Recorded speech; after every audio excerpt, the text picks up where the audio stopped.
You are live on the intranets. Hello, Internet. Now, I just want to say the sound check. Anyone that's a Patreon subscriber fully understands exactly what the hell this chicanery it is. It is literally us checking the fucking microphones. Oh my God. It is never literally, well, it's sometimes literally us checking the microphones Yeah, it's what it is. and sending no audio to Alan. You know that those kind of things do happen. But let me show everybody something here real quick. We are waiting on Graham. He is en route, but that's right, boys and girls. If you read that closely, that is the Whiskey Advocate top 20 whiskeys of the year. Well, whiskey of the year and top 2024 revealed. We have the list. Every single one but one. We're still trying to get the Angels Envy Cast Strength 2023. Was released in the middle of last year, and it's going to be damn near close to impossible to find. Although that does not mean you should doubt our ability to find things, because we will find things. As Graham's walking in, talking on his phone while we're recording a show. Well, you told him we were doing sound check. Yeah, You didn't tell me that. I sent you a text that said, I was driving, so I was responsible. Didn't check my text messages. "What? You don't have a good car that has like Apple CarPlay on it, Some and you of can us don't go to country clubs to buy our cars, Sam, so no. have our cars delivered to us? Thank you very much at country clubs." Well, you know, maybe you If need you get to, a strip, do it on camera. maybe you need to do better with that white male privilege shit, dude. Come on now, got to work on that Your stuff. hair's way too neat. What I was saying to everybody here is Is my family or cunts? That's the latest conversation I was having. You do not talk about Cameron that way. Not that family. Extended family. The Angels Oh, yeah. Envy Cast Strength. We will end up ultimately getting a taster, but I sincerely doubt we will get a full bottle. Secondary market's asking for $400, and quite frankly, We don't have enough supporters for that. I'm not paying $400 for that bottle.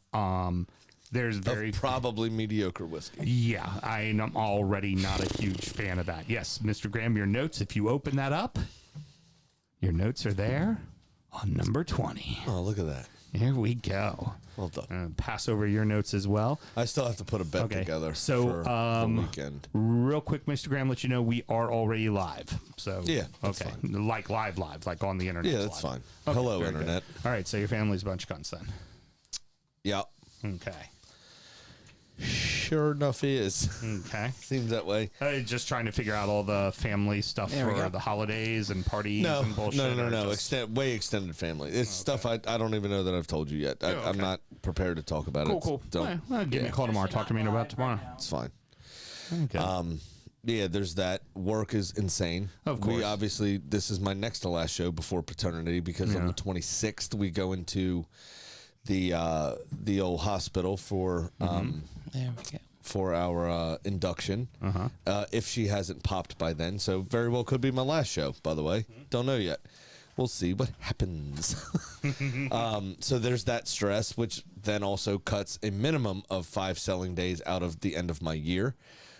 Which means this week is super intense, that I get everything tidied up, finished, my accounts taken care of, my goals hit, and I could just go to the hospital and not have to worry about a fucking thing. Right. So I walked in my house at 8:30. My wife was lovely enough to have one of the kids asleep already and working on the second. I grabbed the dinner that she purchased from a No, local Shore Chinese. Billy, it does not. She's not here yet. From a local Chinese, and I ate that while I was watching the last 2 or 3 highlights, and What? then I You had finally what for dinner? A succulent a Chinese meal. succulent Chinese meal. I see Get you know your hands off my penis! I see you know your judo well, sir. I love it. This is democracy See manifest. Oh, what a great video. Anyway, so that, and then something surrounding some family drama. I got a hold of one of my cousins, and then had to fill my stepmother in on the cousin conversation. Very good. Very good. So that's who I was talking to my stepmom when I walked in the door, saying goodbye. And that's what it really boils down to. Yeah. It's been a load of fun around my way.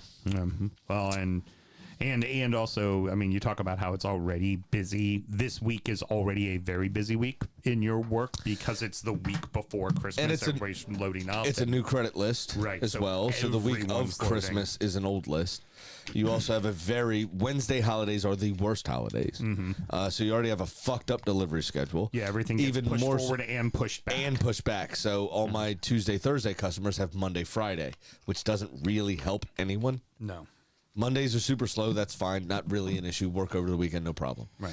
Nobody wants a Friday truck because it's busy. It's Friday. Right. Between Christmas and New Year's, people are doing Friendsgivings or they're traveling or it's a lot of, it's super busy still. Yeah, so that they're weekend. doing all the ordering this week. And then to load up for next week altogether, and then Couple they'll that. get a Monday truck New Year's week, and that's all they want. but then couple that for you with the fact that this is your last week working essentially before it's baby time. Yeah. So it is double busy for you because you're trying to take care of everything for the end of the year as well at that So same time. I did a full 12-hour workday without stopping. Watched the last 3 highlight packages when I got to the house, on top of dealing with family drama and trying to shove a succulent Chinese meal into my face. And now I'm here.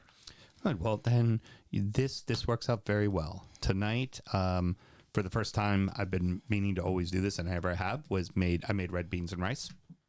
I have a fuck ton of the red beans and the sausage and the ham hock and all that, and I have a container for you to take home. Oh, thank you very much. So, middle of the night when you need some leftovers, you now have some. Well, as soon as I get home and take the gummy. yeah, you'll have some fucking food. No rice to go along with it. So There is a 15-second gap where I get the munchies before I pass out. There you go. So that'll be nice. Yeah, you got a nice bowl of it. I figure it's probably going to be too spicy for the wife right now with her being pregnant. It's not terribly spicy. I didn't go too over the top on it. We have a new tripod. Don't worry about me over here. Yeah. We talked about it at our sound check. There's going to be some bits in here where she's going to hone in on some TikTok to lives. get the restream for live, we have to do live videos, and so I was going to go live earlier, but you weren't here, so I'm behind on that. Oh, now I threw him into the bus. I really am throwing people under the bus today. Shouldn't. Yeah, I pretty much explained why, and it was a pretty difficult situation. So I think that was uncalled for. She don't care. She don't care. Just saying. She don't care. She don't care. Are at you guys all. still talking to me? Yeah, exactly. See, No, we're She talking don't about you, yeah, but not to you.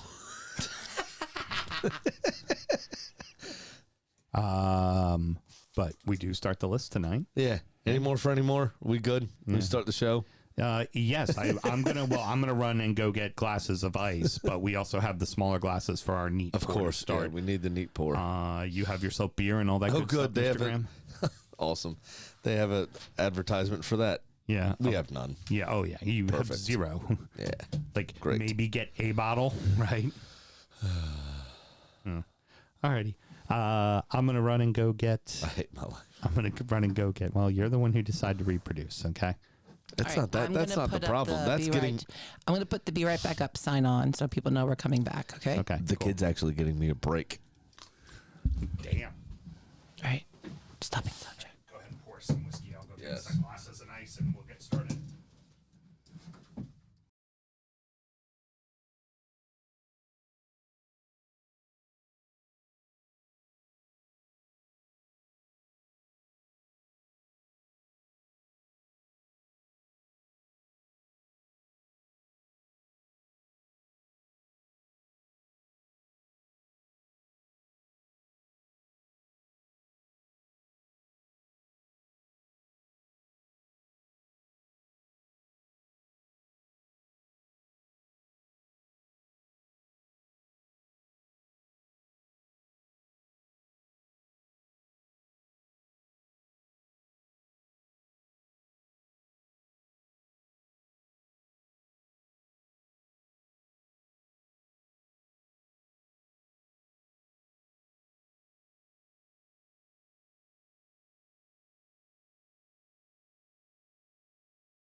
for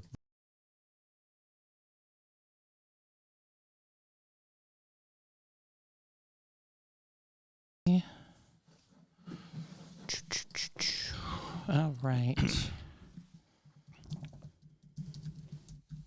we are live again. We are live again. Hello, We're starting Internet. The show. Excellent. Yeah. Hey, everybody. Thank you very much for the patience. We just had a couple of quick things we had to take care of real quick. You know, admin, not our strong suit. Damn straight. All right. It meant at me, not at you. Like, I got the death glare of, like, I'm going to kill you. I'm having absolutely nothing to do with you right now. Very good. Alrighty. Well, then, Mr. Graham, you ready to do this? Yep. All right. Let's do it. I'd like you to be. I mean, hey, let's try this again. Mr. Graham, are you ready to do this? Yeah. That's Do we have to put our hands in the air? 1, 2, 3. That's a do you? defeated man. Am I a better sad clown now? Sad help? I was just hoping you'd be a little more energetic. No. Fuck that shit. If I give you $1, will you be more energetic? No. $20? I'm on the 15th hour. Just fucking hit the button.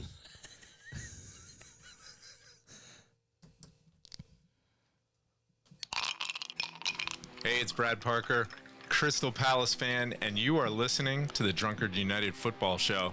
It's a parade. I know. Stop. Tottenham scored. Yeah, exactly. I know I did this. Oh shit, they scored again. I did this last week, but I mean, come on, they beat Brighton in the El Gatwico. I gotta fucking open with this again, right? It's just we have to fuck with them. them. Wait, it happened again. Yeah, they scored again. Wait, Russell Martin's fired. Let's start the show. Born in the land of Bowie, Maryland. Bred to be a fan of fucking Everton. Punch you in the eye and drink your rye. Sam Houston. Sam Houston? Arsenal fans have another Sam. AKA the fucking Gooner Graham. Snub of my lord. Looks great in shorts. Sam Graham, hey. Sam Graham. Fucking United!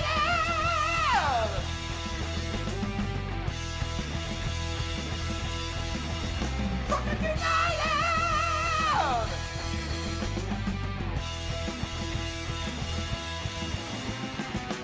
Hello and welcome to the DU Football It happened Show. for a fourth time. completely biased recap of the English Premier League is told by two common American schmucks. I am your host, Sam Houston, and across the way from me, my co-host, apparently playing the part of producer Mel tonight and raining hellfire and furious vengeance upon Trying everyone. to be the statistician down on the South He's Coast. like- It's all happening. Co-host, Mr. Samuel Graham. Sammy, how the hell are you, good sir? Not bad. Just trying to make the show go faster. You know, that's pretty much Southampton Tottenham wrapped up in it. Yeah, pretty much.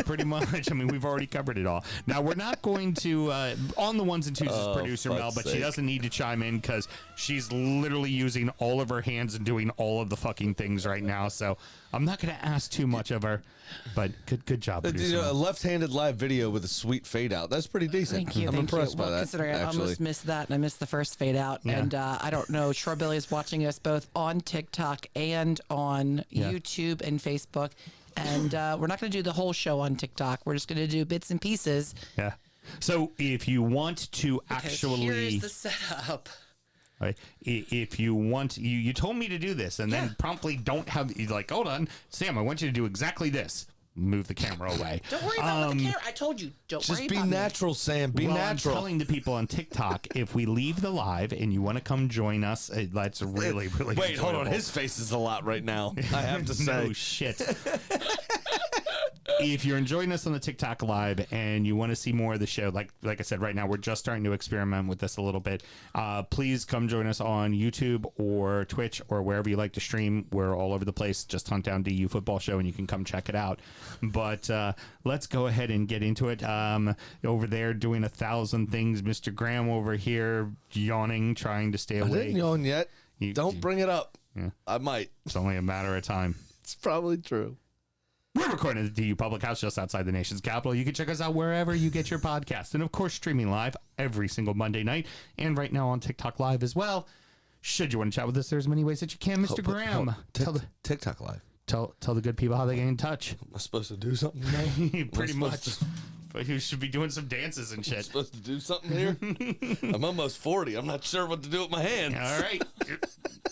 Tell the good people how they get in touch. All right, very easy. At DU Football Show on all the social medias and dufootballshow@gmail.com to get in touch via email, which we say in all of our TikToks. So make sure you check that out. Which is probably how you'll be talking to everybody, I'm sure, soon enough when... over the next 6 weeks? Yeah, when you're at not least. around. Yeah. Good news. The roster's all filled out. Got dates from everybody. Pretty much every date's taken care of. We are ready to rock and roll. Awesome. So it won't be the same without you, but we're going to put up a good fight for you. Yeah, it still just won't be the same, will it? Sam and myself both work in the wine and spirit industry and both have a deep, passionate love for all things distilled spirits. So as the red-blooded Americans we are, we vow to have a drink in our hand throughout this show and every single show. Mr. Graham, it is the start of another Whiskey Advocate Top 20 list. For those of you who are new to the show, we do this list every single year. We have done it for 5 straight years now. We've done this list, and we get every single bottle, and each week we review, counting down from 20 to 1 over the next 20 shows. So, Mr. Graham, what are we starting with today? We are starting with the Westland Cask Exploration Wine Cask Finished Batch number 1. The MSRP for this is about $75, but I'm sure since it's recent accolade of number 20 on Whiskey Advocates Top 20, you should be willing to pay up to about $90 for it at least. I got it for 75, baby. There you go. Yep. It is 92 proof or 46% by volume for those of you keeping track at home. It is an American single malt, and the panel rated it a 92, much like their proof. Allow me to say the following real quick before you get into the write-up on it. The blurb. American single malt. An official category is recognized by the TTB that happened this past week. Yeah, get in. Does me no good considering I don't have a job with an American single malt company anymore, but it is now an official category. So tell us all about it, Mr. And Graham. like I said, you should be willing to pay up to $115 for this bottle now because if they claim it, they got to stick to the rules. Which costs money. Anyway, your blurb for the number 20 whiskey in Whiskey Advocates Top 20 comes to you from the tasting panel member Shane English, and he says about this whiskey, Westland is a leader in the American single malt scene, and this whiskey is a step forward for the style. For its wine cask finish, Westland uses Cabernet Sauvignon, Syrah, Petit Verdot, Red Blend, and Tempranillo casks to create new depth. The nose is jammy with blackberries, raspberries, and baked apples, grain sweetness, and banana bread emerge with time. Actual time. Yeah. Seconds. Heard. Okay. With time. Okay. Not T-H-Y. Okay. I mean- okay. Gotcha. Actual time. The sip shows apples, pecans, apricots, buttered popcorn, and vanilla malt. On the finish, there are tea tannins, cherry cough drops. I don't know that I got that from my first sip. And chocolate. Cherry cough drop sounds like it's going to be medicinal. I don't get that one I don't bit. get medicinal at all. No. I did get a bit of candied fruit there at the end.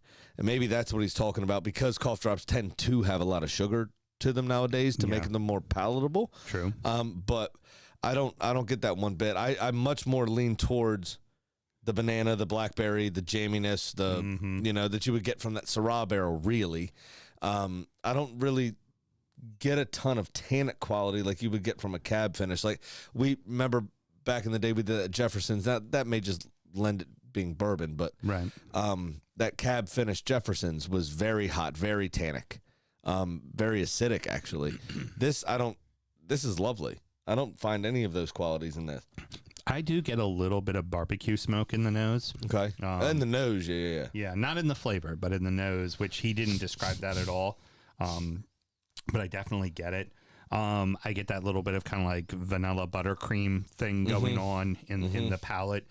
It's This has a very Tempranillo nose to me. It smells very rustic. It smells very old. I like it. that might be where I'm getting barbecue smoke is just kind of rustic. Yeah. You know, that could be what I'm getting out of it. It's very It's almost good. mesquite. So you'll see. Yeah. That's It's almost like I said, I mesquite. got a little barbecue. Yeah. Is what I got out of it. Some of us grill with hickory, Sam. Yeah, I know. I'm perfectly aware of that. And some with cherry or apple or pecan wood, you know. I'm sure Short Billy's over there raving about all the different types. He's of about to go whiskeys outside and fire it up. Yeah. Now, Which I need to text him. there's a few people that have started doing this in whiskey, American whiskey in general. And some call it like a Vinters Cuvée or something like that. But essentially what you're doing is taking your whiskey, finishing it in a bunch of different red wine barrels to then commingle and get like the best parts of a Cab to the best parts of a Tempranillo to the best parts of a Syrah, right? So it's not all just, One note. big fruit dry, or big fruit tannin. It's like mild down, say like the tannins, because the whiskey already has a wood influence to it, and maybe amp up a little bit more of the cherry, and just figuring out ways to kind of balance those different wine barrels together to make it all commingle well and still have all of those wonderful wine qualities. Of course, this is based out of just outside of Seattle, Washington. So the Columbia Valley. There's some great closest competitor wines. to your former company. Yeah, some great wines in Washington and Oregon that they can pull from, and honestly, probably some of the same wineries that my former employer also played from here. Absolutely, as well. I'm sure. Oh yeah. Fantastic way to start the list, and It's lovely. It's delightful. It's not too hot. Yeah. It's not too cereal grainy, but you're drinking a malt-based whiskey. Yeah. Excuse me. And the wine influence is prevalent throughout the sip. There is. It does what it says on the tin. I'm excited to see what this does throughout the show on ice, and Same. I feel you there. I also want to say this is a little precursor to this year's list. There's a lot of single malts from all over the world on this list this year. Yes. There is a lot There of are. single malts. And one time for the TikToks, before Sam asks me to do it, just because it's our first time here, remember to always drink responsibly. Okay? Excellent. That's important to us. Repeat business is the best business. All right. Well, then, Mr. Graham, let's get into the fucking show, my friend. Do it, man. Come on. It was a great weekend of the Barclays, wasn't it? It was except for our game, which was That was not a good advertisement. No. That was not a good advertisement for the old Barclays. We open with a couple of derbies that have been quite one-sided in recent history, but this weekend, the other side had something to say about it. Crystal Palace 3, Brighton 1, Manchester United 2, Man City 1. The Gatwico did not disappoint. It was a fucking fun match. I can't let you slide without hearing that you almost said half. Mm-hmm. The other half. The other half. That's what you were going to do, and then you abandoned it and said the other side. Well, it happens. Which is good. I like that. Yeah, That's I'm sexy. I'm here for it. That's Say what I do. half next time. I was half. getting a bit of a chubby. Okay. No, it did not disappoint. It was awesome. But it was a perfect game from a Palace point of view, wasn't it? They weathered the early storm because Brighton did come out of the gates decently. But they grew into the game well, Palace. As I said, that Brighton had the better of the opening chances. But once Chalobah scored, it was a bit of a sucker punch, to be fair. Palace did have a chance or two, but to be honest, it was against the run of play when Chalobah's goal went in. The first thing I have written is Palace are optimistic, despite the fact that the Seagulls pretty much dominated. Yeah. The Seagulls had possession, they had control of the match, and then it was like, oh shit, we're down 1-0. But then Palace went, oh fuck, they're shook. Yeah. Let's do it. And 6 minutes later, they scored again. Yep, made it 2-0. And it was, again, just a great goal from Ismail Assar. It was fantastic. That platform gave Palace the impetus for the rest of the half, really, because they then took over and Brighton retreated within themselves. But Brighton had to answer in the second half. They came out. Starting the second half, they were fucking flying. And Nicole's boyfriend, Mr. Dean Henderson, had himself a day in the net. Now, it was only bettered. I thought when I saw this, I was like, oh, wow, what a great game for the goalkeeper. I showed it to Tegan. My oldest daughter, for those that don't know, is the backup varsity goalkeeper as a freshman. And I was like, shit, I'm going to have to show her this one. Well, that was until Emi Martinez did what he did, and then fucking today, Fabianski. No detractors to the former Arsenal player after today. Fucking, what was it? 11 saves. And Come on. And Kepa didn't look half bad down on his end. That's for the what I'm saying. Cherries either. It was what a weekend for goalkeepers. I know. Like, even with all the goals that were scored, it was absolutely fantastic from Hendo in this one. Obviously, it was a defensive mix-up late on that saw Sarr ultimately put the game to bed with the third goal, and then Brighton got their consolation. Here's as my well. question to you: who does the own goal? Palace hurt? also scored Yeah, that I was one. gonna say, who does Yeah. the own goal hurt more? Does it hurt Palace because they really wanted to shut out Brighton, or does it hurt Brighton because Brighton smashes Palace all day long, and the only way they get the ball in the back of the net is when Palace puts This it is in what there Palace do it for them? them. Yeah. It hurts. It does hurt. I mean, you know, it's obviously your biggest rivals, even though it's a manufactured derby. But it is what it is. And they lost the game. I mean, Brighton just were second best most of the time. You put the respect on the El Gatwico it motherfucking deserves. Do you hear me? You give that damn yes. Yeah, good. So we talking about NK Dons next then? Because Here's my final question it's for another manufactured derby. Brighton, first and foremost, in a little bit of a slide. Do we think Palace is finally turning this thing around? I think they are turning a corner. It seems like they've tried to figure out, obviously losing Joachim Anderson. We've spoken about this ad nauseum over the last, 15 weeks now. Yeah. They seem like they're starting to figure it out. This is what we thought Wolves was going to do, Right. I think. Right. And Well, Wolves, this is also the team we thought that Palace was. We thought Right. this was a team that would be competing for the top 10. They're starting to look like that now. yeah, they're too far out of the top 10 to compete for the top 10. But yes, I agree. But again, like I said, we Wolves had a very difficult start to the season. We'll come on to them obviously and properly with their fixtures. But we said after a few weeks ago when they strung a couple of results together, I think Wolves were unbeaten in 4. And then they turned around into what was supposed to be the easy time And shit the bed, right? whooped Palace by Everton and then lose a couple more. Like, Conversely, Palace has gone, okay, now we have our shit together. Right. And that's Let's why go. Ollie Glasner still has a job and Gag O'Neill doesn't. Yeah, pretty much. The Manchester Derby already had interest before the match even started because you had on City's side only 3 healthy defenders. Yeah. No one on the bench, just 3 healthy defenders. Yeah. That's what we're playing Good with. luck. Yeah. And then United left out a couple of players who didn't even come with the squad. And it's 2 players who have played quite a bit. And I think it was definitely whatever the fuck his name is sending a message because Marcus Rashford and Garnacho both completely left out of the squad for the Manchester Derby. Yeah. Also, apparently, Garnacho's either cousin or agent or somebody closely related to Garnacho is somebody who's been accused of leaking team information before. Ooh. And the fact that Garnacho and Rashford weren't going to be in the squad, also coincidentally, every time Garnacho is absent from the squad itself, this information gets leaked. Ooh, okay. This friend or colleague or whoever he is has said that he had no involvement this time. But Saturday night, everybody knew the Manchester United team for the following day. Right, of course. On The Sunday. players know that. Of course they do. No, the public. Oh, the Because public it was knew. leaked again. Because it was leaked again. And Amarin said that he's going to have a conversation with all these people. Right. The game itself, I thought most of the time was pretty drab. Oh, yeah. It was not a very good game. Manchester City facing Manchester United looked like Mike Tyson fighting Jake Paul. Yeah.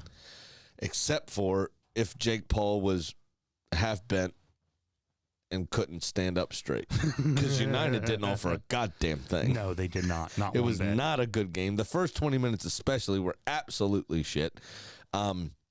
I made a point after watching part of this to look at a stat that I don't really put much weight in, but a lot of people seem to nowadays. XG, the old expected goals. Right. After the first 20 minutes, Manchester City had a .03. Would you care to guess how much Manchester United was? 0.01. No, 0. Not even that. Fuck me. Yeah. Fuck me. That was a chore, those first 25, 30 minutes. It was not easy. Absolutely pitiful, that. It was a tough watch. Finally, Gvardiol decided to do what he did, and even that looked like a goal that was scored by accident. It's like, oh, the ball's here. You're like, holy shit.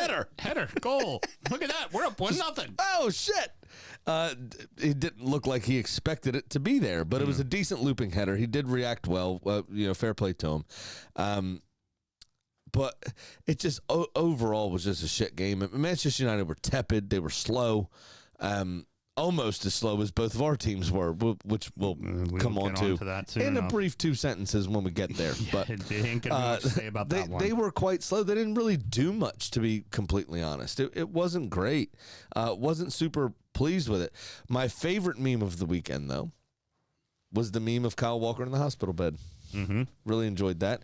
All good after the attempt on his life that Rasmus Højlund had. It's him in a hospital bed doing the thumbs up. Fucking fantastic. It felt like once it hit about the 75th minute, Yeah.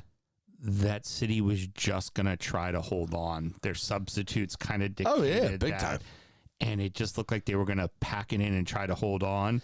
But they even moved to this weird back five system with Mateus Nunes, who ended up giving away the penalty, which I'm sure is what you're coming on to, was playing wing back. Yeah.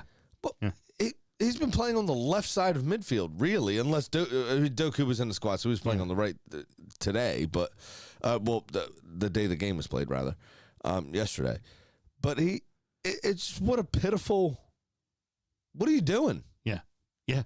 And there you go. What are you doing? And in 2 minutes, There's nobody around him. And then essentially in 2 minutes, the whole fucking match changed. Yeah, he wasn't even moving. Yeah. He trapped the ball and stood still, and you just clatter into him. Yeah. It was ridiculous. I mean, yes, Ederson was out of position, but you didn't have to just run him over. I also think that's probably the case that he isn't in the right position and doesn't know exactly what to do and how to fucking tackle the guy. Yeah, I mean, that's scenario. exactly right. And it just speaks to Pep panicking, really, is what it looks like, is Pep is panicking. He's putting people in positions they're not used to. He's changing the way that he's trying to play. He's doing things in his system that he's not normally doing. And it showed. They've got, 1 win, maybe 2 wins in 11 or 12, something like that. It's just not good, man. Oh. It just really isn't good. Fernandez equalizes.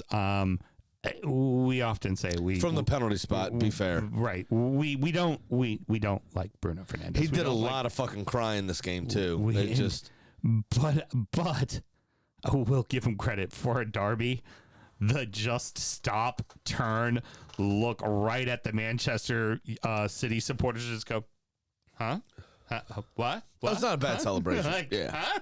It was pretty fucking great. Yeah, it's not on a bad shit house level. I very much enjoyed. Absolutely, that. I'm sure Jamie Vardy was proud as well. Despite the fact that he's a fucking dumbass. And then what happens right after that, Mr. Graham? It was about 2 minutes, I guess. Fucking Route 1, Sam Allardyce football. Ball over the top. Defenders misjudge it. They think Ederson's coming. He didn't come. They weren't. Excuse me. It was a back pass, wasn't it? It was Route 1 to the wing. Yeah. And the defender dealt with it, sort of.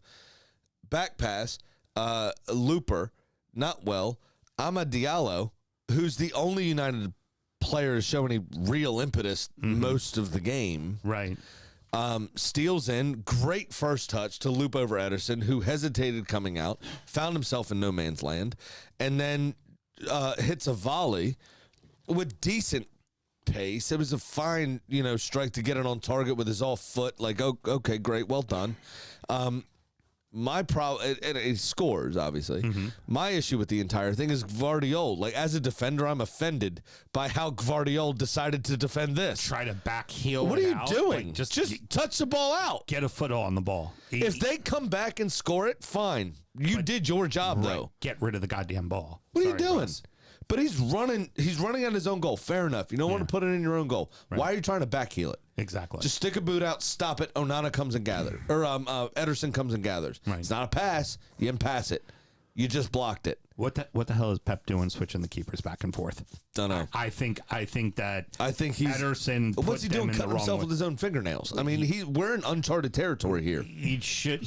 If you're going to go ahead and go with Ortega, you go with Ortega, and you let maybe Ederson play the Champions League games. But Ederson's not the problem though. yeah, but he was this match. Both of those goals were preventable. If his ass doesn't come flying all the way out, maybe Nunez doesn't go in. No, harsh on that here's the tackle. problem. Ederson's not the problem. Ederson was put in a situation where he was asked to do something he's not normally used to do. Mm-hmm. City, as a team, as a collective, is the problem.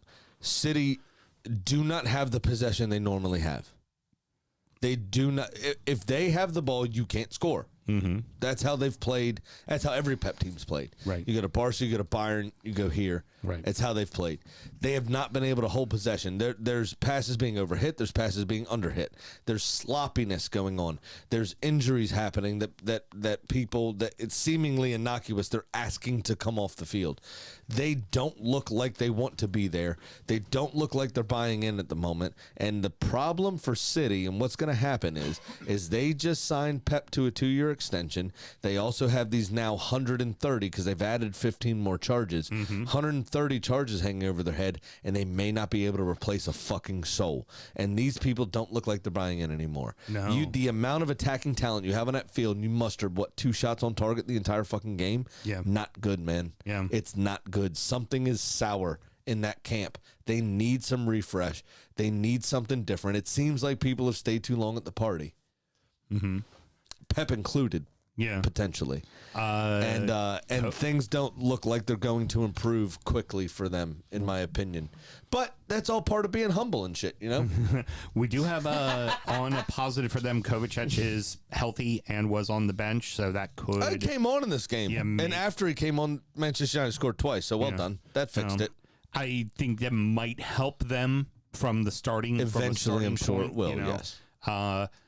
Obviously, Manchester City's in a free fall right now, but for United, what do you take out of this? Do you think this is a major step forward, or is they're this fucked. just They're still fucked. we're just gotta keep it going? They're still fucked. It should have been better. And it wasn't. The Manchester City were there for the taking, and United took 2 moments of absolute brilliance from one singular player to get it done. As collectively, they're not there yet.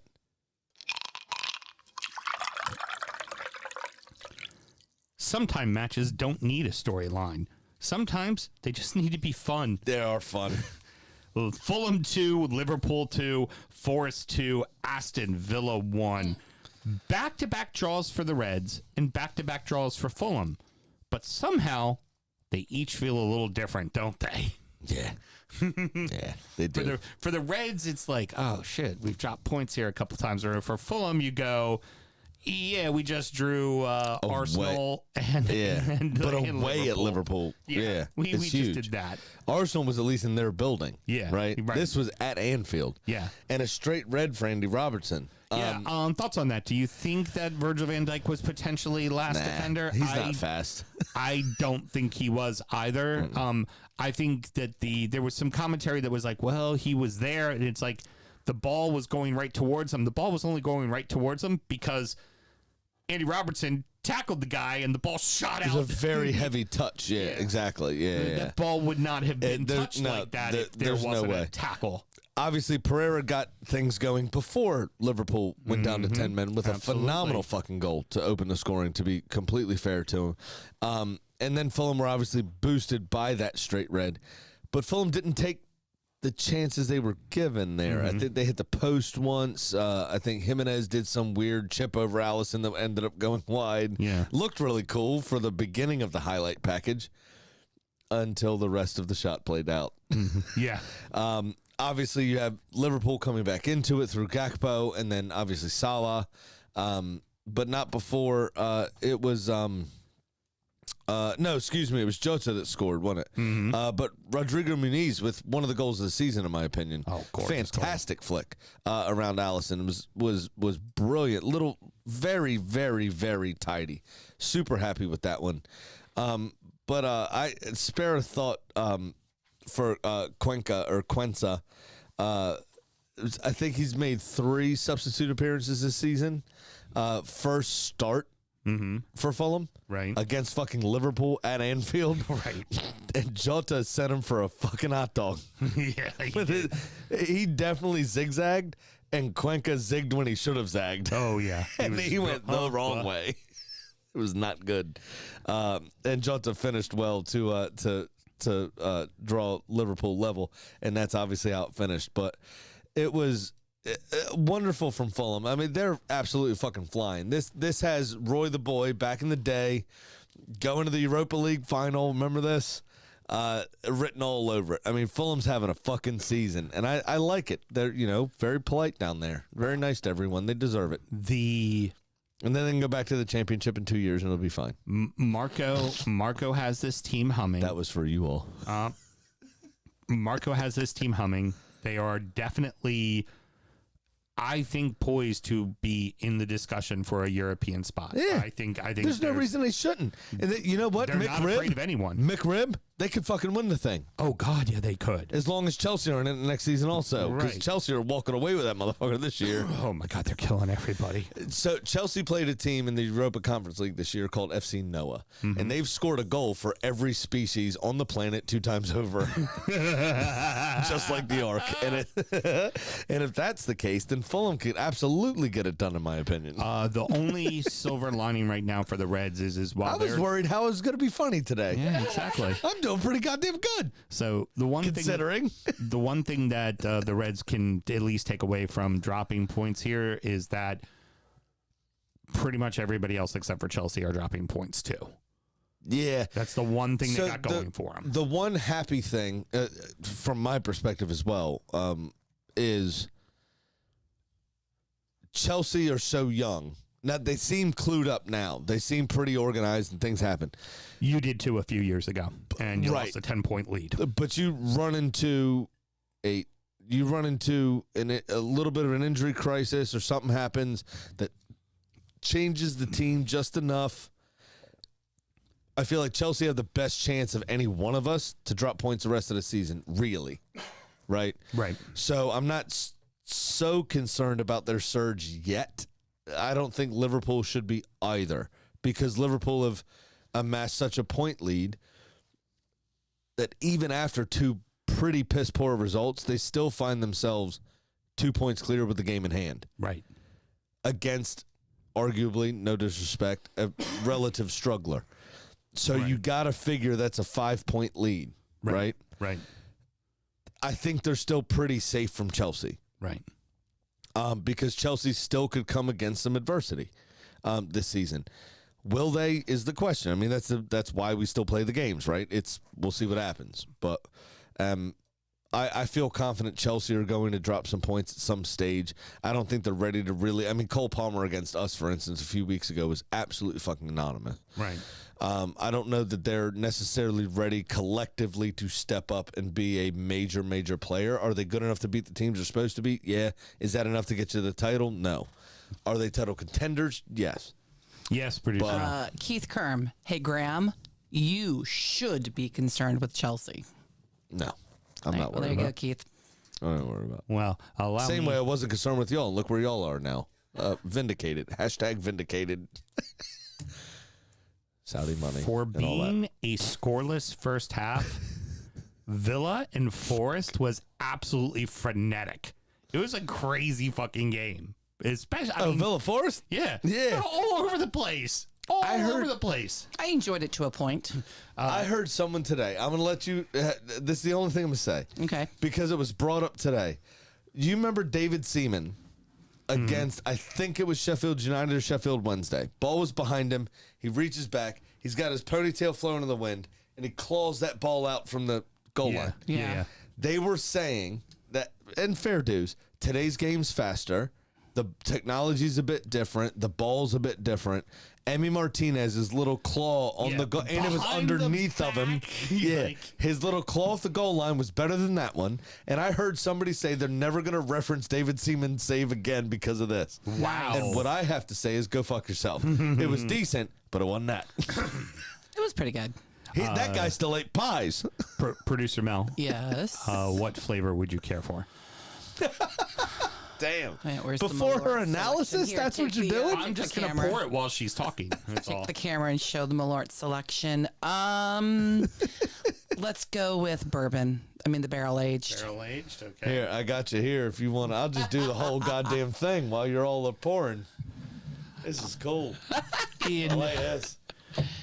I wasn't worried about the camera before. Right. I am enamored with the technology we Well, got surrounding When the I had camera. more time to set it up, that's actually got a gyromeister in it. So if you turn it, it'll recorrect itself. But I didn't get that charged because I Nice. didn't have this idea until an hour before. John, Okay, this is great. But the more we go live on TikTok, the more The that more they we will can let do more this. viewers will let us do it. Then they'll let us Yeah. stream the show. But we have to start doing it to get more rewards and All right, a fucking fleeting touch.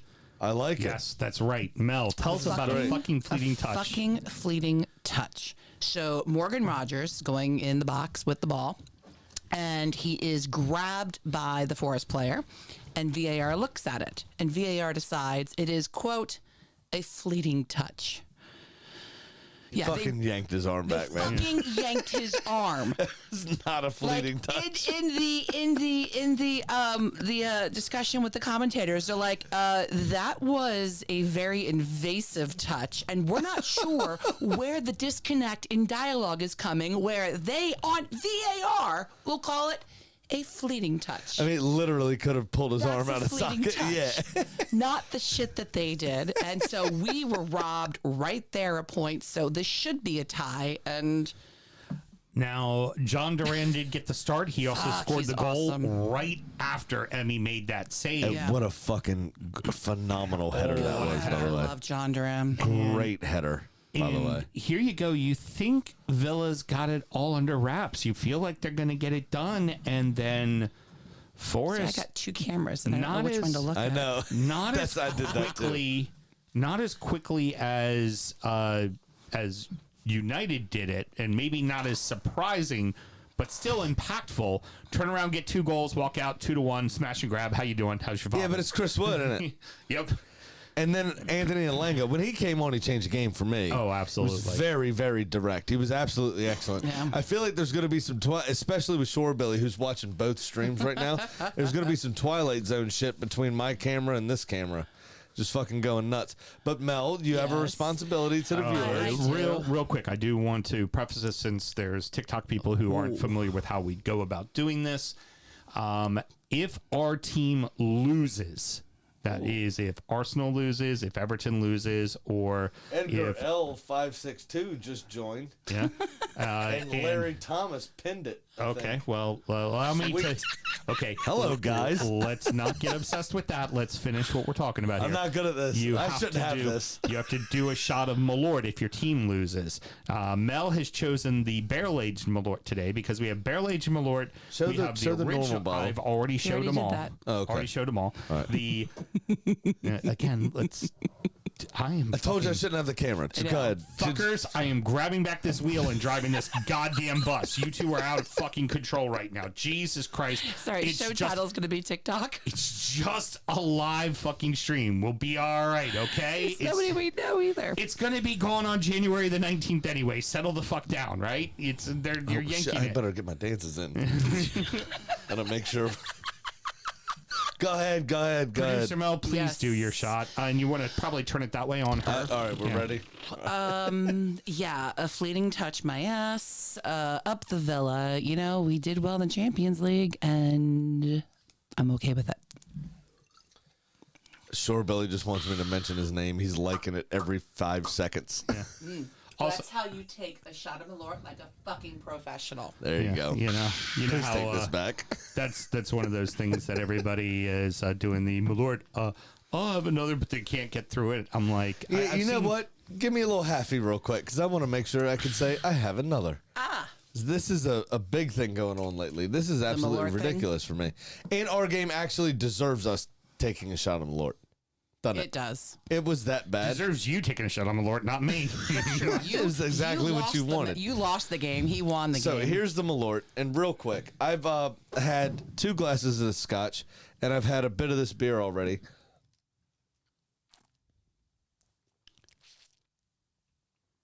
Jepson's Malort. I'll have another. Yeah, yeah. It's not hard.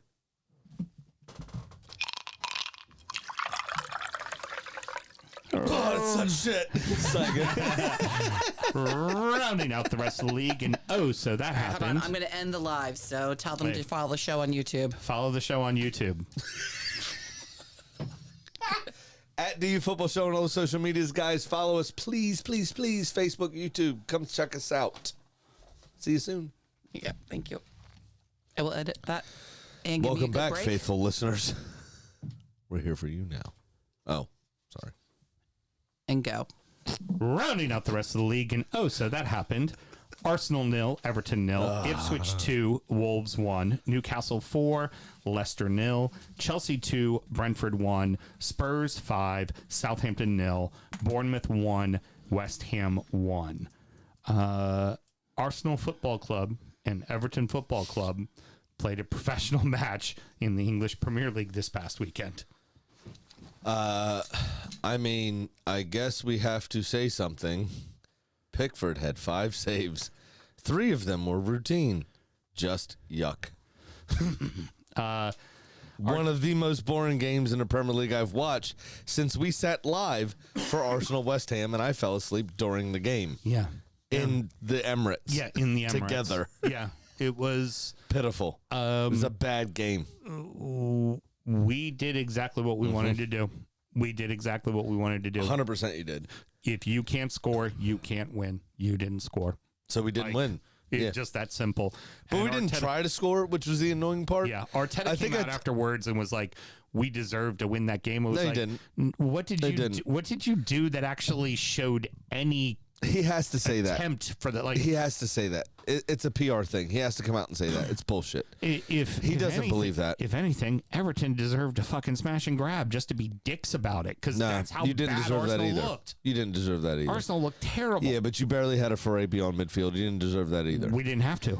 We just didn't have to. The game was garbage. I can count on one hand how many times I said this to you that day. How many times we passed the ball beyond a player. Mm-hmm.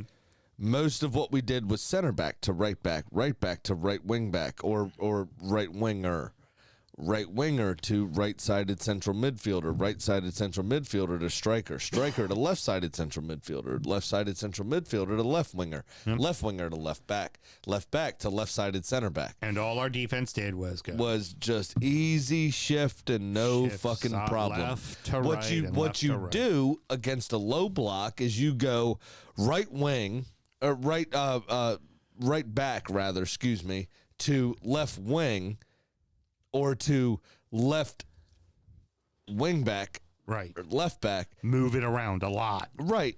And a direct pass that gets your entire team to have to shift. Yeah. Somebody could lose a marker.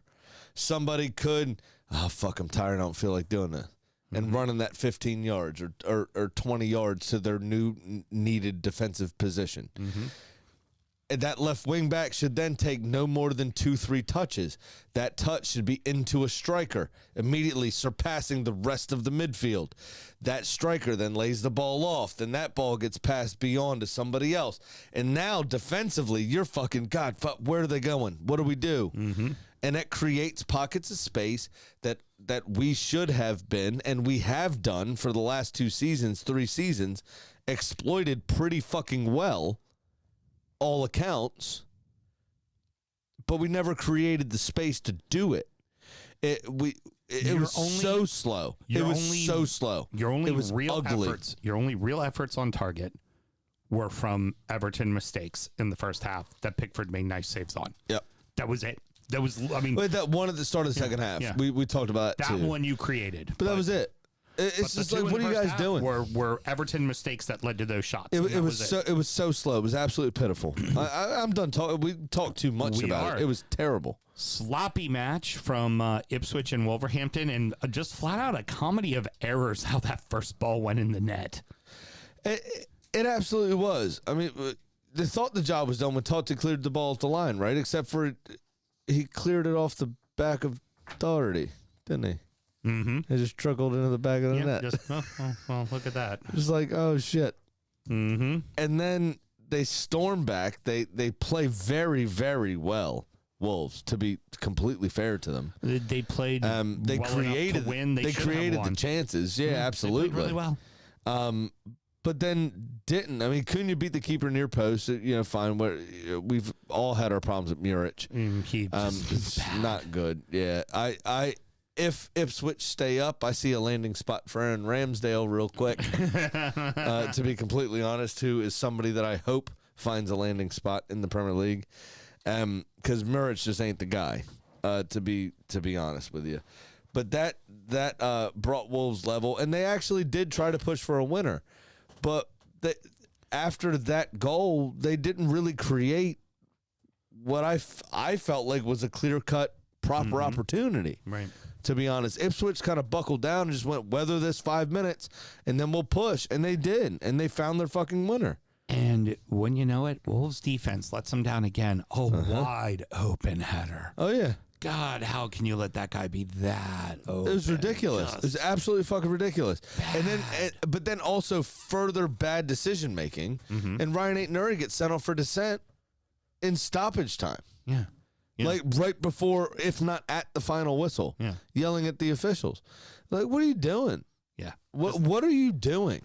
And He's a crucial player for them. If Cunha is their best player, Aitnuri is their second best player. Yeah. Yeah. And now he's suspended next game. Yeah. Now he's suspended next game for a double yellow. Yep. It's stupid, man. It's stupid all around. And it's sad, but it's no surprise that Gag was let go. Yeah. and Because with that, he Gags is seems gone. like one of the better young British coaches. He really does. Seems like he's fairly organized. But I don't know if he's lost a dressing room. I don't know if... I still, for the life of me, I've been saying this, and I don't really mean any disrespect to him. Max Kilman couldn't have meant this much to a defense. No, he couldn't have. Especially the way West Ham have started, right? Right. He couldn't have meant that much to a defense. Yeah, he couldn't have been that massively important. What's happening?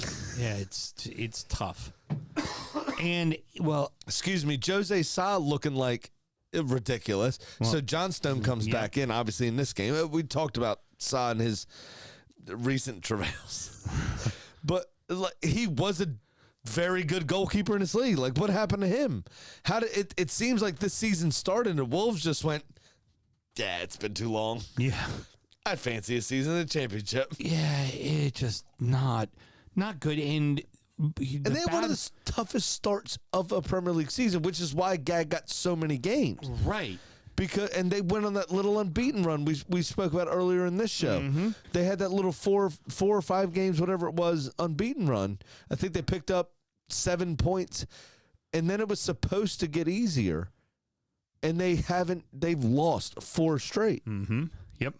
It's like, what are you guys on about? And this is a team that's already got some financial problems, and their owners don't want to spend money, and they just had given Gags a 4-year extension. Yep.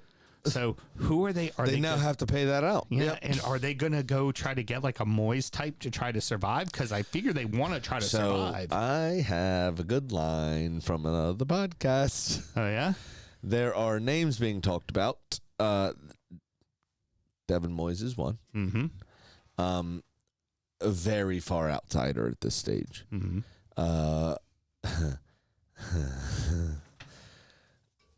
Ole Gunnar Solskjaer is the bookie's favorite at the moment. Wow. He was at Wolves this weekend. Mm-hmm.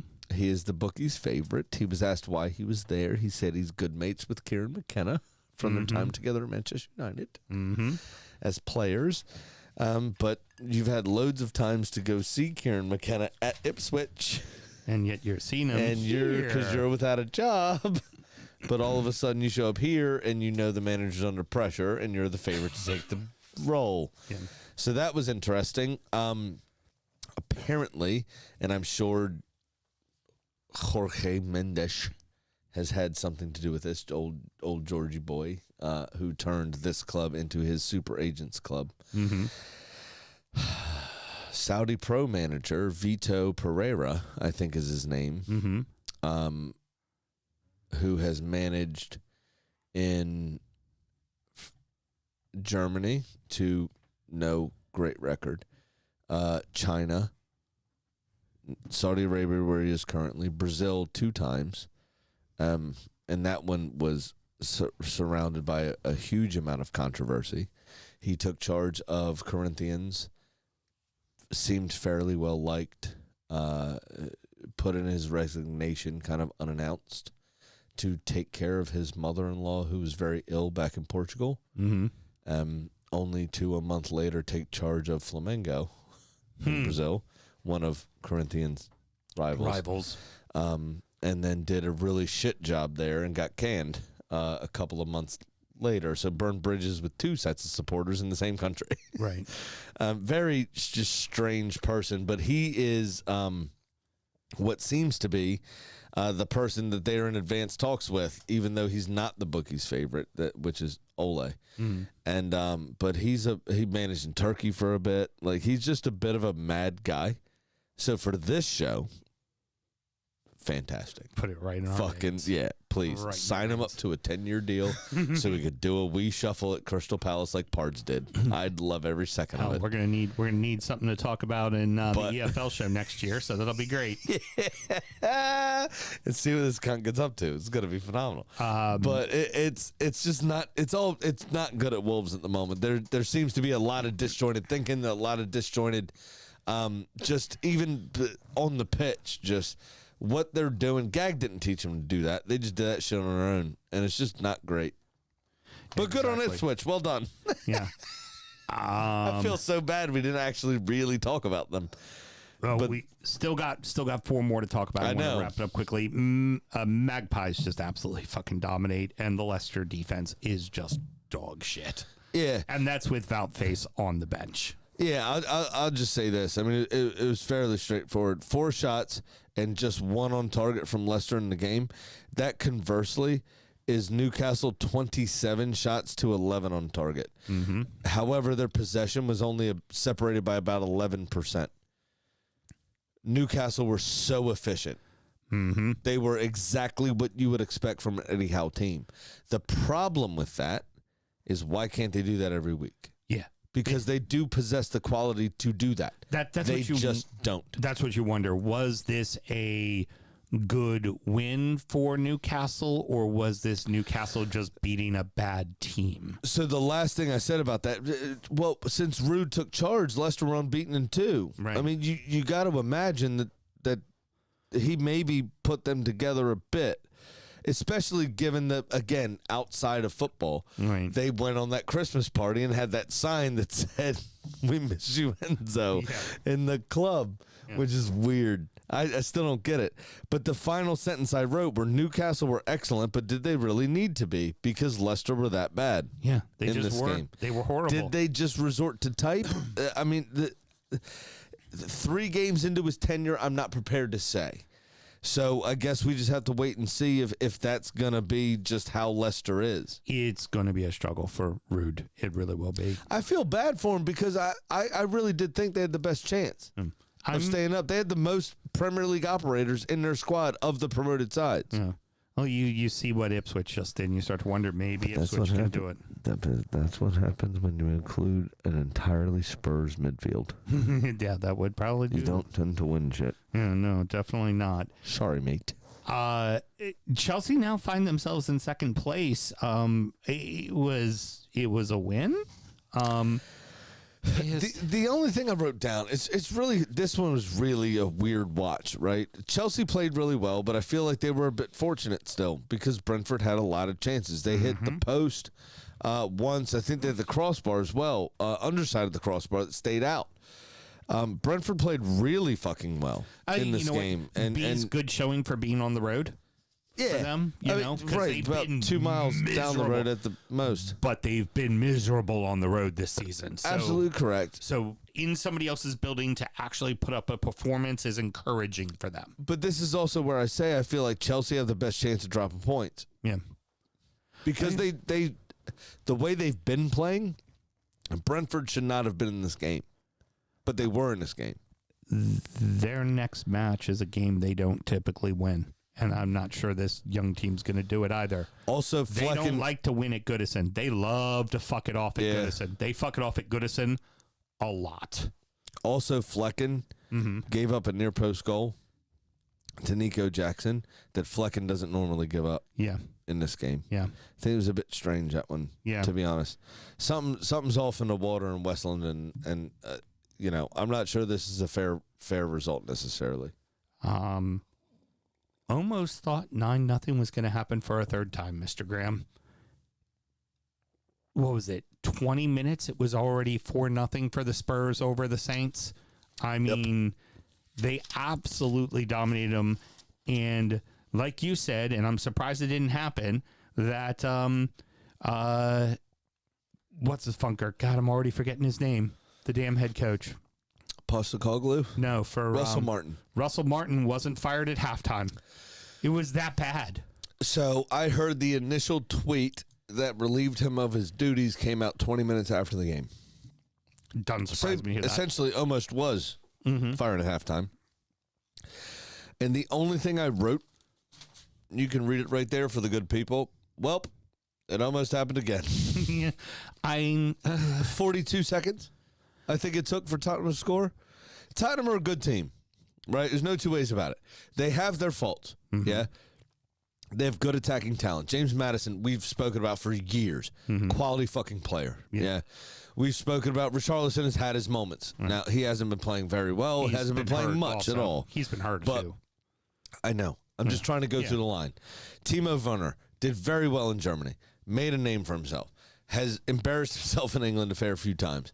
Timo Werner is there and still does a lot for the team without scoring goals, right? He occupies space, stretches defenses, does a lot of stuff. You have Heung-min Son.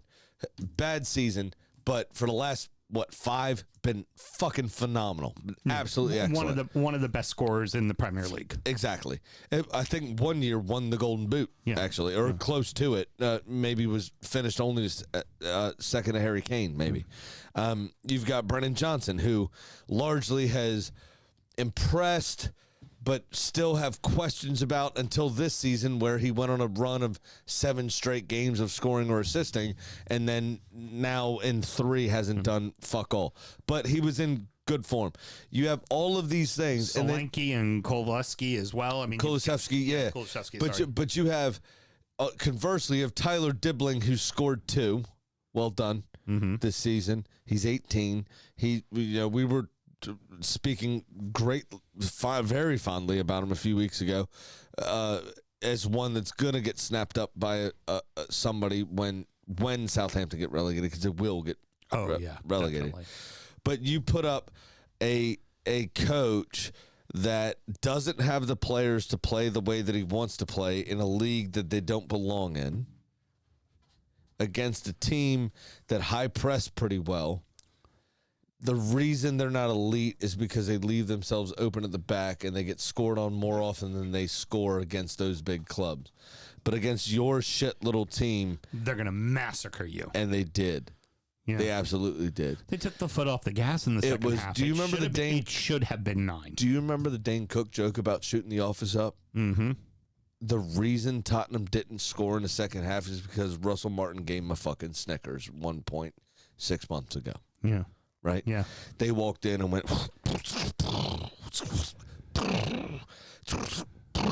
Right. Thanks for the candy. And kept on going. And then just walked off. Yeah. Right?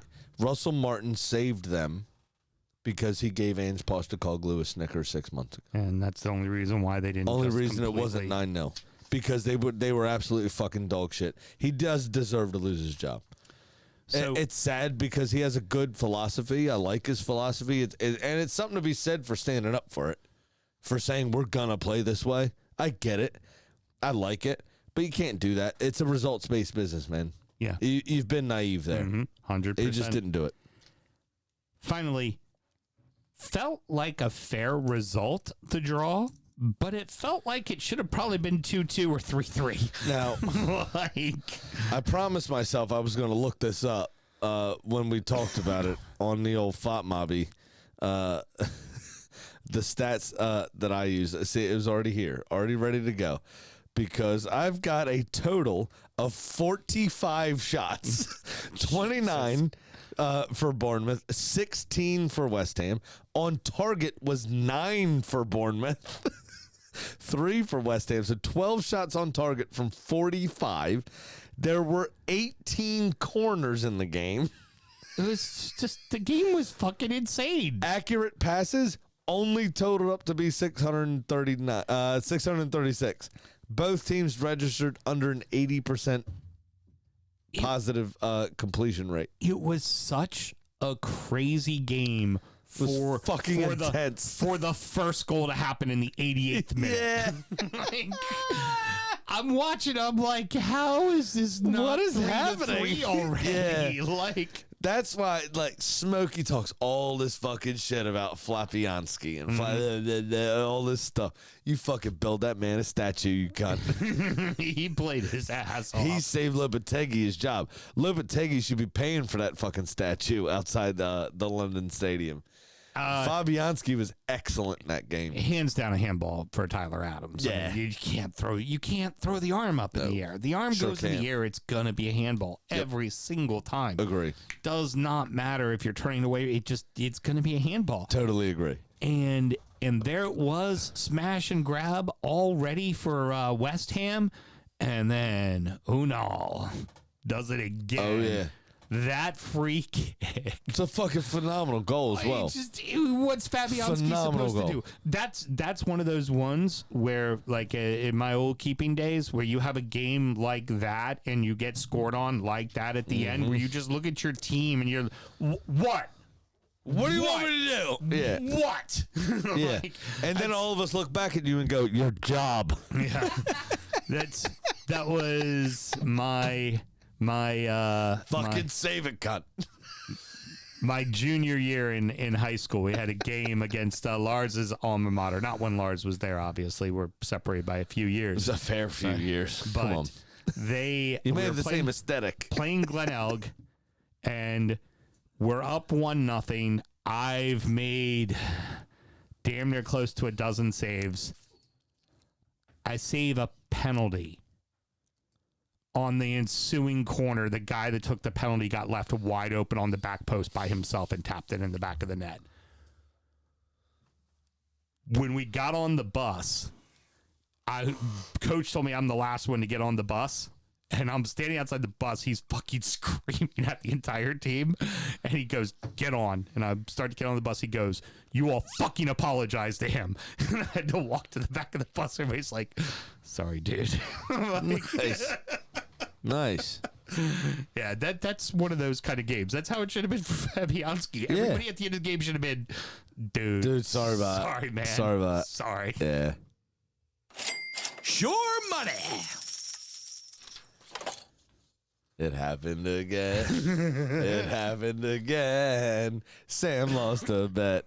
It's happened again. I'm down 1,500. Sammy, why don't you tell us what you did? Excuse me. Before I tell you what I'm gonna do. All right. So here's the thing. I told you that if I missed the bet because it was all the favorites, I'd be in a very happy mood because it meant people fucked off. I didn't expect 3 of the 4 to fuck off because Arsenal, Liverpool, and City all And fucked City off all for me. fucked it, yeah. So I am up $95. Big Sam's Lock of the Week. Did you know, Mr. Graham? Round number. 20% of the time. Oh, it nice. works 100% Yeah, of there the you go. time, baby. I like a round number. That's 1 out of 5. Yeah. 4 out of 15. No. 3 out of 3 out of 15. 15. 3 out of Yeah, 15. 3 out of 15. Very good. Nice. I'm going to take 2. It's still bad, dude. You know that, right? Better than you. That's all that matters in this Yeah, game. it's good. Is Yeah. be better than you. It's all I have to do. You have just as much skin in the game for mine and Rob's girls' college as we do. True. And you're just pissing it away as well. Yeah, I'll be dead soon enough. We both might be, to be honest. Yeah, no, you're about to have a 4th daughter. I know, Yes, it's bad. That heart And attack's the au right around pair, the corner. fuck me. It's all over for you. I'm in super trouble. I'm taking 2 home sides with tough matches. I'm going to go with Brentford over Forest simply because they're at home, because Brentford loves to play well at home. And I'm going to take Leicester over Wolves at plus 462. Ooh, that's a deep cut. Yeah, That I second leg of that.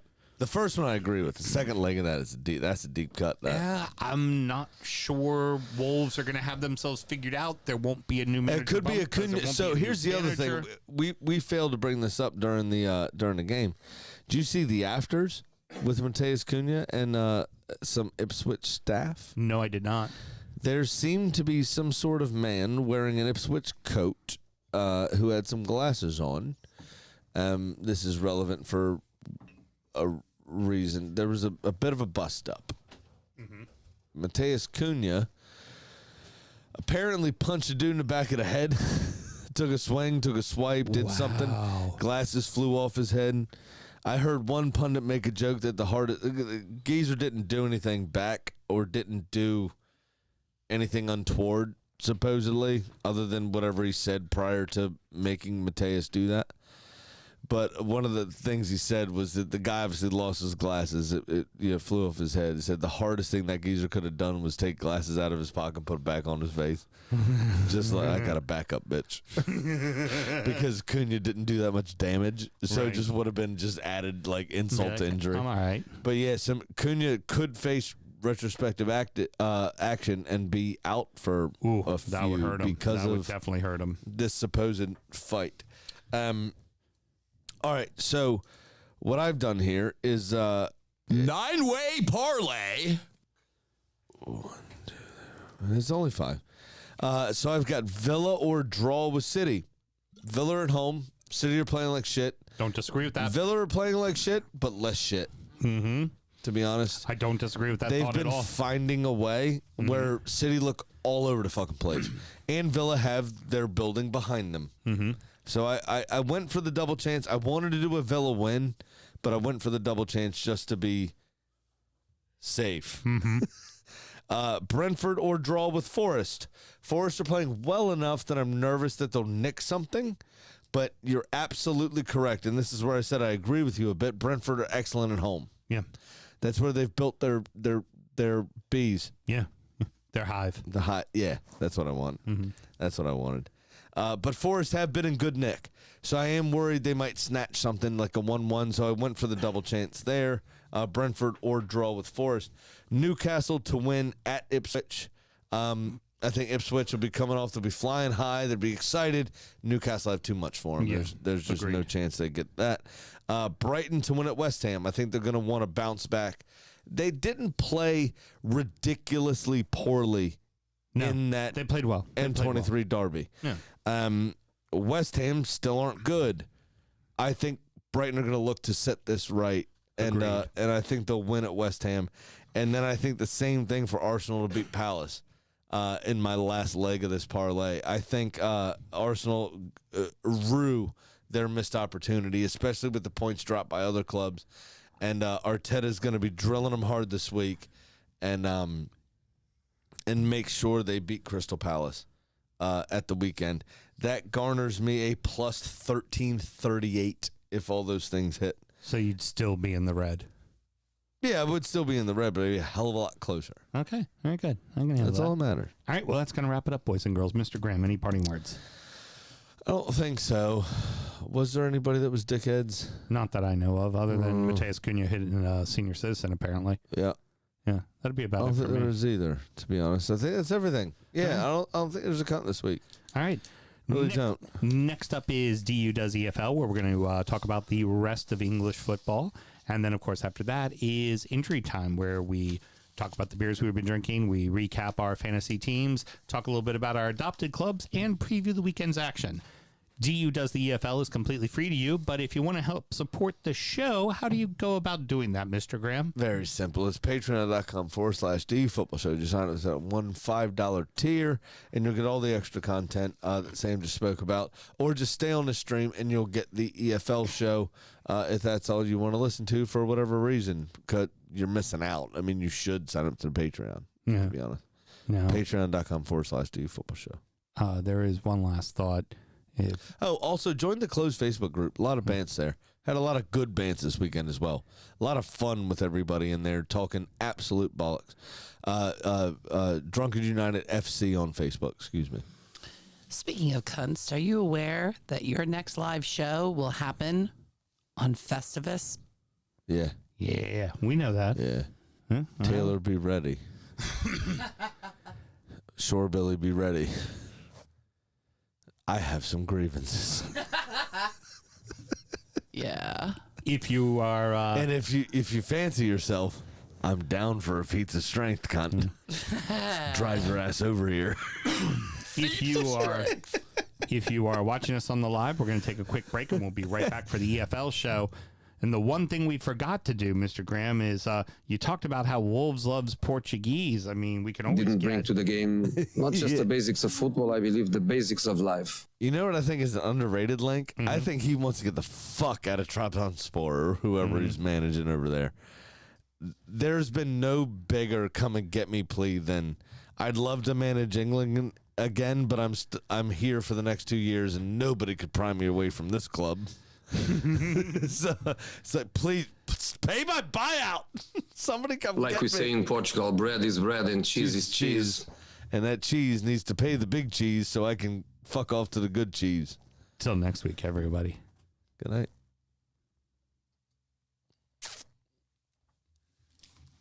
All right, quick break. Come back to EFL.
Or you're live back on the intranets. Producer Mel is not fucking playing around. No, y'all, that's the first time y'all expired the entire commercial. All right, some shit happened in the championship. We'll see you next week. Ain't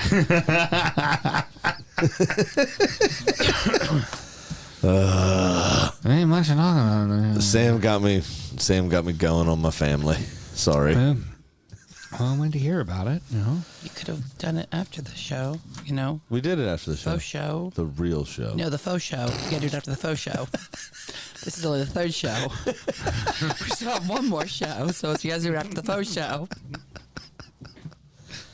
Fuck's sake. I was looking out for my friend, and you know, maybe some things are less important. You know, that's all I'm saying. That's all I'm saying. Yeah, they're less important. The EFL show is vastly more important.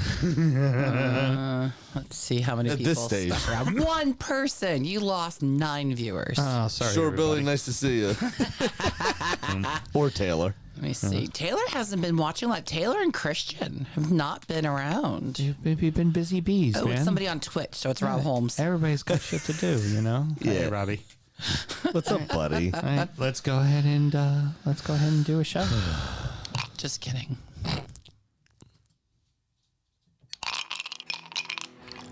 Well, Mr. Graham, I'd like to say a lot happened in the championship and the lower leagues, but it was all kind of chalk. No, my life was much more exciting. Yeah, well, clearly.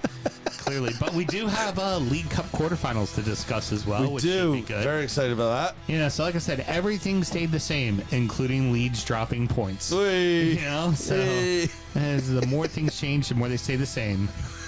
Let's start the show. They ain't never fucking leaving. Born in the land of Bowie, Maryland. Bred to be a fan of fucking Everton. Punch you in the eye and drink your rye. Sam Houston. Sam Houston? Arsenal fans have another Sam. AKA the fucking Gooner Graham. Stump of a lord. Look straight in shorts. Sam Graham, hey. Sam Graham. Fucking United!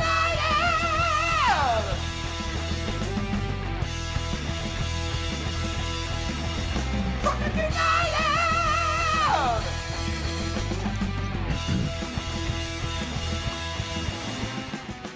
Hello and welcome to DU Does EFL, a completely biased brief recap of the rest of English football as told by two common American schmucks.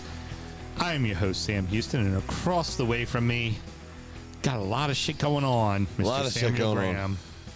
A lot of shit going on. How you doing over there, buddy?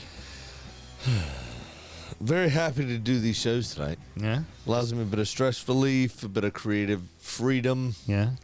something to get the business out. Well, you only got one more to do. The problem is, Get the business out. Don't you do that alone with your left hand so it feels like somebody else is doing it? no, always do the home games. Right hand. Always the home game, huh? Yeah, I don't like the away games. Heard. I've never been one for a stranger. Stranger danger. And of course on the ones and twos over there doing the call out. DJ Diddles. Producer Mel. Remember, this is only 3 show. Y'all do your business after faux show. One mo show. Faux show. Do it again. What's a DJ Khaled? One more time. What does he say? I don't know. Oh, and another one. That's what it is. And another one. We're recorded at the Public House just outside the nation's capital. You can check us out wherever you're getting podcasts. And I probably of owe him course, $10,000 now. streaming live every single Monday night like we are right now. Should you want to chat with us, there's many ways that you can. Mr. Graham, tell the good people how they can get in touch. Just Yellow Pages, man. It's at DU Football Show on all social media. It's at DUFootballShow@gmail.com to get in touch via email. I didn't know Very you, simply. I didn't know you Xennials knew what a yellow page was. Oh, come on, man. I used those a fair few times. How do you think that I would call people and go, "Hi, my name's Hank, and my butt's wet," and they'd go, "What?" Be like, "Thanks," and then we'd hang up. That was my entire freshman year. It was awesome. So very, Yellow very Pages. little. So very, very little to amuse So you. innocent. We are drinking the exact same shit we drank in the last show. Wait, I can fix that. Oh, okay. Uh-oh. What's that, Mel? Mel Oh no, what's this stuff? Mel has bird dog, gingerbread flavored whiskey. Oh no. I can fix that. Well, as we know, she's Hills and Trees Mel. She's Maple Mel, but OG Mel is Gingerbread Mel. And he So- wouldn't let me open it yet, so I was like, all right, I will save it for the show. Three show. You know, I wanted a nickname if I had a boy for Sammy the 3rd.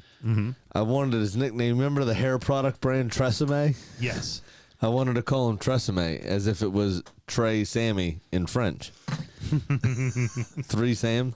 Yes. So Yeah. this clocks in at 35% alcohol. It is gingerbread flavored whiskey.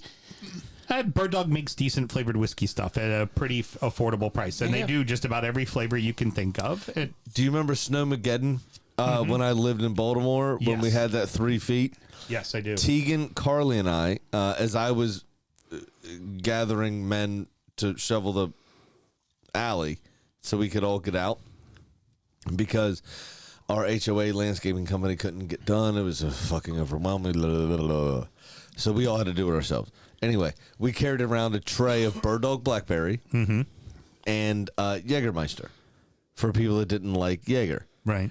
We carried Bird Dog Blackberry. Right. And we all took shots and shoveled the entire drive in fucking an hour, in 12 minutes or so. And then boys. everybody went and took a shower, stretched, and then we all met at Green Turtle and had a fucking drink. I like It was it. great. At the time, it was on the border. It was awesome. That's pretty good. But Bird Dog was a part of our story. Well, there you go. Well, this is bird dog gingerbread. You know, it's a little sugary sweet. It's a but, little sugary, yeah. but it's got It the smells gingerbread like flavor. absolute fucking gingerbread. Yeah. Tastes like gingerbread. A little sweet, but all the Bird Dogs tend to be a little sweet. I will be drinking this with coffee and half and half. Yeah. Yeah. That's Oh, yeah. Big time. Yeah. a chilled shot. It does the trick. Yeah. You know, treat it for exactly what it is. This time of year, gingerbread, fucking perfect. And this time of year, my favorite drink is and milk. Yeah, she does amaretto and milk, or she'll do this gingerbread whiskey Scotch, and milk. maple and milk, or whiskey and milk, or so and milk is my favorite. Yeah. It tastes pretty damn good. Nice. I'm all good for it. Championship corner. I've fallen and I can't get up. Oh no! I wish your favorite drink was Ann Buttons.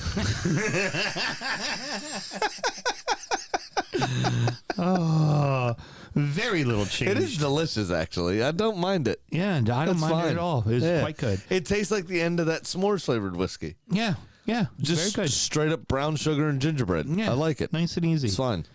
Very little change at the top of the championship as Sheffield, Burnley, Sunderland, Blackburn, and Borough all won. Careful. Yeah. Said Blackman. I know. Be cautious. I know. I was Burnley, though. Can we talk about the goal? that goal. Can we talk about the goal real quick? Yes, talk about I the goal. don't often watch highlights of these. I just chime in with my knowledge of history and tradition. Mm-hmm. And this was absolutely fucking phenomenal. From what was he, 19, 20 years old, this kid? And that free kick started about 40 yards out. He hit it from a full 30. He took that strike from about 35 to 30. Oh, yeah. Easy. Yeah. It was phenomenal. Oh, it was great. Absolutely flew into the back of the net. Well, all of Norwich lined up on the 18, expecting the huff Some it right in. loft in, yeah. And the one player, Cullen, just did a little touch to him. He set himself up onto his right foot, took a touch and ripped it. absolutely leathered that ball. It was a fucking rocket right into the back of the net. For those of you that are familiar with the Salem witch trials and that sort of time frame up in that area, this strike of this ball was one of those hellfire and brimstone sermons that somebody would give. This was people pay good money to watch this game. You fucking give them what they want. And he fucking just did it. And it was phenomenal. Leathered it Oh right in the my back of the net. God. It was so good. And it has to be the best goal of the championship so far this season. Absolutely has to be. Hands down, no doubt about it. Leeds drew and still sit in second, but they're Drop points. yeah, it still dropped points. Opportunity to keep pace level with Sheffield United. But it's fine. Leeds are massive. Don't worry about it. They're good. Another interesting match was just outside of the playoff spots. 7th place Watford beat 8th place West Brom, which was quite interesting. Yeah. I mean, those names over the last few years, I'm kind of over it. Yeah, that's fair. Makes it less interesting, but fine. Also, don't look now. Wednesday are sitting in 9th fucking place. I like it. That I like. Yeah. Let's get some more of that kind of stuff. Especially because Wednesday went all the way down to League One, had that really dramatic 4-goal down in aggregate to come back to win, to advance, and get back up to the championship. Hang on by a thread last season. Yep. To now find themselves sitting in the top 10 is great. I like it. And it just makes it better for the next Sheffield derby when those two teams play each other, because a lot more fucking skin in the game. Sheffield Wednesday trying to get into the playoffs.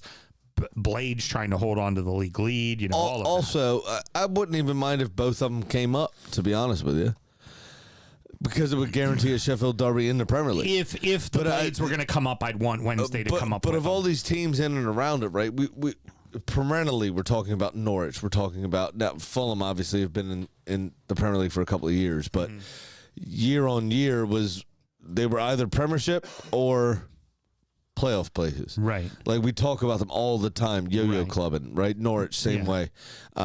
West Brom, United, West Brom. We've seen these clubs so recently in the Premier League. I like, and it is a shame for those fans, and I feel bad for them that their owners don't try to sustain a Premier League stay. But I would prefer some new blood. I like when new blood comes up. Yeah. And we haven't seen Wednesday in the top flight for a fair few years. It'd be nice to see Wednesday come up. Yeah. Even if it is at the expense of Leeds, Gecko. Oh, damn. Sorry, bud. Cold-blooded. I'm just saying. We also have Pompey got a draw in the midweek, although they got their asses whooped by Derby County 4-0 on Friday. I put a bet on that game. Okay, what you put in? Over 3.5, which happened. Yeah. From Derby alone. A Derby or draw, which obviously happened because Derby won. And then over 8.5 corners. And would you guess how many corners there were, Sam? 8. Yep. Sure was. Missed it. Got the hard yards done. And they had 8 corners going into the 67th minute. Oh, fucking hell. They couldn't manage to get one more corner. In 23 minutes of normal time, they couldn't manage to get one more fucking corner from either club. Hell of a note. But pissed me off. With them getting their butts handed to them on Friday, but that draw in the midweek jumped them over Plymouth, so they are now still in the drop, but they're in the final drop spot. So they're moving up. Yeah. They're almost out of it. But jumping Plymouth is like, ooh, nice. Yeah. It's fucking On to League One. Here's some not so wet socks. Yeah. Congratulations. On to League One, Birmingham City jumped Wrexham to move into second. And little else changed in the top 6, honestly. Reading lost 3-0, though, in their first match without Ruben in charge anymore. Yeah. They still sit in 6th place, but directly behind them, Bolton and Barnsley. And those are two teams that were in the playoffs last season. And again, I'd like to see one of them come up because we don't talk about them enough, right? Either one of them. But I do feel terribly for Reading supporters. Reading supporters, I think, right now just want to see the club get sold. And this year... And survive. And just survive, which I think they will. Not even the league drop. I'm talking about survive as a company. Yeah, precisely. Is the point. I mean, those owners are so far in debt and so far with their heads up their own asses. They don't know what they're doing. There may not be a Reading if they have to continue to to be completely fair. Reading did come up in my personal life this past week. No shit. Talking to Tegan about goalkeeping and stuff, and she commented on Raul Jimenez's little patch he wears on the side of his head where his skull fracture was. And she brought up, she was like, the only other player I've ever seen do that was Petr Cech with his full helmet. Why do he wear a full helmet? And I said, well, goalkeepers have a difficult time, kind of deciding which part of their head hits things. Right. Strikers have a little bit more control of that. Right.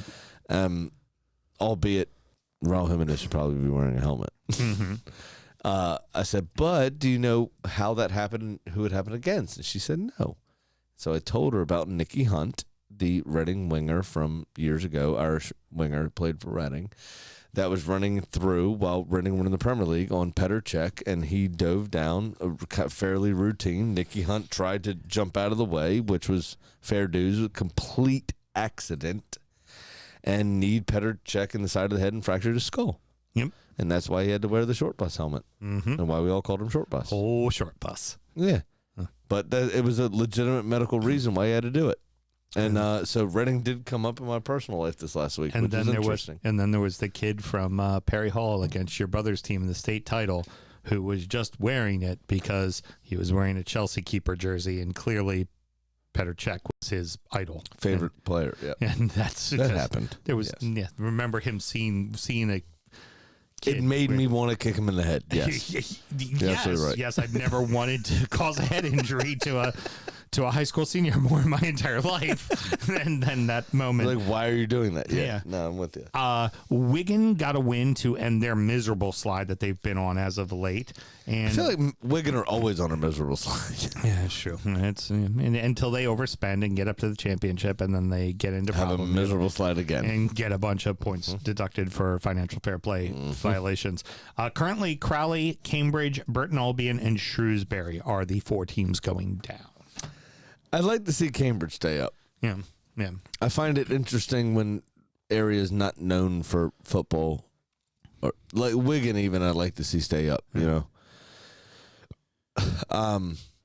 they're good at football, I like that because the area doesn't support them. Right. When the rest of the country is obviously football mad, that's more fun to me. Yeah.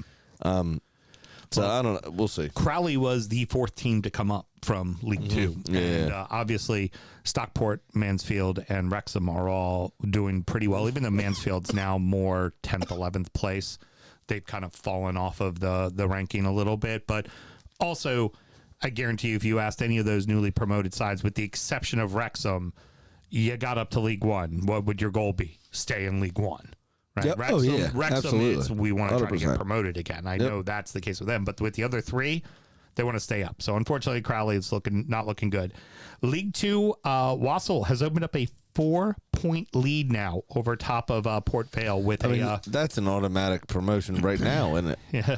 4-point leads at this stage is crazy. Feels like it, doesn't it? So they got a win, and Port Vale had a loss. I did not put it in here, but Aki did draw today against Fleetwood Town. Okay. Yeah. That's all right. I like that. Points on the board is better than not points on the board. Yeah, so they're fine. sitting in 19th. They're in decent shape. Failed to mention this during the main show, but we should say, given Port Vale here is what brought this up in my mind. We remember the clip of the guy going crazy that they're losing to Port fucking Vale again. Yes. Which is absolute shit. At one stage over the last 2-3 weeks, I think it might have been against you guys when Wolves won 4-1, I think it was. Is that right? Against Didn't Wolves beat you 4-1? way back in the day. Not this season. We beat them 4-0. Everton did. You beat them 4-0. Yeah, we beat them 4-0. We lost to United 4-1. It might not have been against you guys. Wolves. They beat Fulham 4-1. They beat Fulham 4-1. Apparently, their fans, the Wolves fans, were singing, "You're losing to us 4-1. How shit are you?" Because they've been so bad. Right. And so I forgot to mention it during the main show, right? Right. Obviously, they Fair. lost and did their thing this weekend.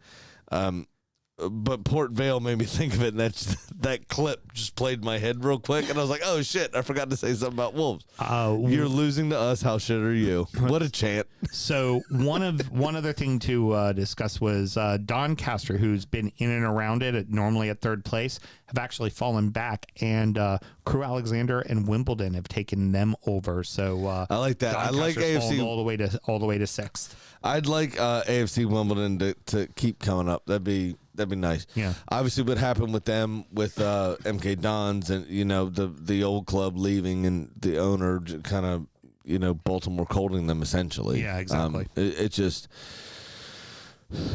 And then the supporters setting up the supporters trust and finding investment and setting up a new club, AFC Wimbledon, that were founded in 2006 or 8 or 10 or whatever it was. That's a phenomenal story, and that's also the kind of stuff we want to see coming up. They deserve that. That's awesome. But for Doncaster, I mean, it's a bit of a travesty in it. Yeah. They're one again. They haven't been in and amongst it for a long time. I'd like to see them come up and become more part of the consciousness. Remember, last season they were dead last at one point, and then they went on this insane run, walked through the playoffs, and then Crowley Town just handed it to them on penalties. And it was like a game that Doncaster completely dominated. But when it came to penalties in Doncaster's building, all they had to do was win, and Crowley figured out a way to win. Right. So to put a lot of those clubs at the same token, I'd like to see up there that haven't been for a very long time, if ever. Yeah. And that'd be nice also. So finally, real quick, Carabao Cup, League Cup quarterfinals happen this week. All Prem across the board. We start on Wednesday. We have Arsenal at Palace. Funny that they play each other back to back. It happens every season for some reason. Not us necessarily, but a fixture. It could be League Cup, could be FA Cup. Yeah. But we always get this weird amalgamation that comes out. That already happened this season. Tottenham took City out of the League Cup twice. and then turned around and played them right in the league. Yeah. But that happens for whatever reason. It seems to happen fairly frequently. It's weird. For me, I think you guys beat them in the league fairly easily, but you might actually lose the cup game. I think you're going to bench some players and rest some people and play some kids. I don't think we will. Okay. Here's why. I think with our recent results, and the Liverpool drop points, and the City drop points, and the United obviously dropping points, and the Forest resurgence, and the Villa win draw kind of situation they're in, and blah blah blah blah blah. I think Arteta might look at this and go, "I need a fucking trophy." Yeah. If I don't, City fell off, and we're still not doing well. Right. Instead of losing the City, we're going to lose the Liverpool. We're going to be the bridesmaids and never the bride. Yeah. Kind of thing. And people are going to start questioning me. Exactly. And I think he needs silverware. And the League Cup is something we haven't won in a very long time. We only won it once under Arsene Wenger, and it was very early in his tenure, I think. I remember off the top of my head. I remember, and that might be inaccurate. Old Walt fucking it up against Birmingham City. Exactly right. In the final. Yep, I remember that one. So I think Arteta looks at this and goes, "We've got a chance here." Yeah. And we're already in the quarters. Okay. Very fair. I think he may actually go after this game for that reason. If obviously, 16 games in or whatever it was, he won the fucking FA Cup. But it was under COVID. It was all the, kind of whatever. And we haven't really been in with a shout of any other trophy since then. I think he looks at this and goes, I got a real fucking chance here to get people back on my side. Newcastle are hosting Brentford. This is, again, just a few weeks removed from when Brentford put the stones to Newcastle. In Newcastle's building, I think Newcastle is going to win it because I think the exact same thing. Newcastle fancies themselves needing a cup, and I this don't is disagree that cup. with that. Yeah, I don't disagree with that at all. And when they were in the final against United, remember? Yep. And a game they probably should have won. Yeah. Yeah, absolutely. So I think Eddie Howe's doing the same thing, that targeting this as a trophy that they should be doing. Liverpool traveling to Southampton. I don't care who Liverpool puts out there. They're going to beat the ever-loving shit out of Southampton.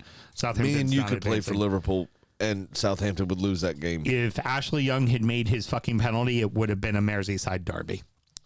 Yep. Like, yeah, that's all there is to it. Instead, bird shit in our mouth. And then Thursday's the interesting one. We have Spurs welcoming It's not in. interesting. Well, interesting in the fact that it's bigger clubs. It's quote the unquote. most interesting game, I guess. Of all of them, yeah. The Spurs hosting Manchester United. Who knows who shows up for who? That's exactly what I was going to say. It's hard to really say. It's really hard to say. I'd watch Arsenal Palace. If you only had the chance to watch one game out of this round of fixtures, I'd watch Arsenal Palace. The first three are all on Wednesday. The Spurs United is on Thursday. That's how that all works out. All right, Mr. Graham. Both of them used to playing on Thursday night. Yeah, exactly. Because they're all Not in Champions League. They're all in shit European competition. All right, Mr. Graham, that's going to wrap it up. Any parting words? Nah, I got nothing. Perfect.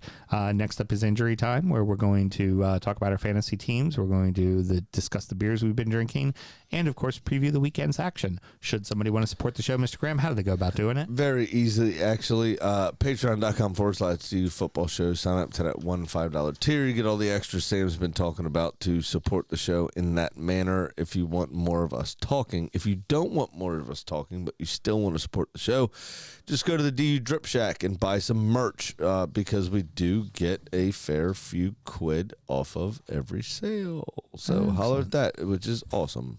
Excellent. Till next week, everybody. There's also some pretty cool shit on there. Good night. I should get a shirt that says good night. Mel, make it happen.